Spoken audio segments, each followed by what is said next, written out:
خوري خفګان ته اچت نشته دی. الله دې د زړه صبر درته درکړي او خپله درمل دې مخوره. او د دې تر څنګ یو خبره دا چې د دې دویم ځل واکسین وشو انشاءالله 6 میاشتې بعد به بیا انشاءالله واکسین ورته کوو. بیا هغې نه بعد بیا به د 1 کال واکسینونه ورته کوو چې تر څو دغه تکلیف ورته تیر نه شي. خیر اوسئ. ډاکټر صاحب خدای راسي چې کور کې ډېر مشکلات کور کې چې درک کور کې ورم ډاکټر صاحب لور به مریضه وه څه وکړم کور کې یو دغه نه چې نارینه نه ښځه به یې کمه کړه ډاکټر صاحب. دا خو دلته چې څومره زما وسه کېږي خور راځه زه درمل درکوم درته انشاءالله. ډاکټر صاحب راکړي دې کور آباد او انشاءالله درکوم یې درته.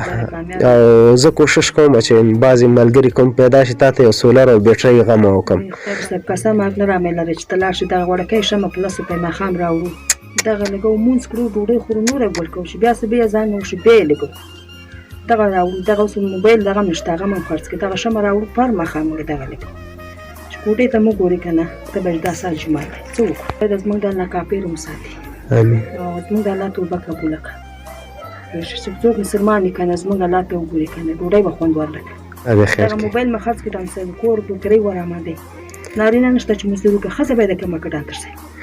الله دې خیر کړي.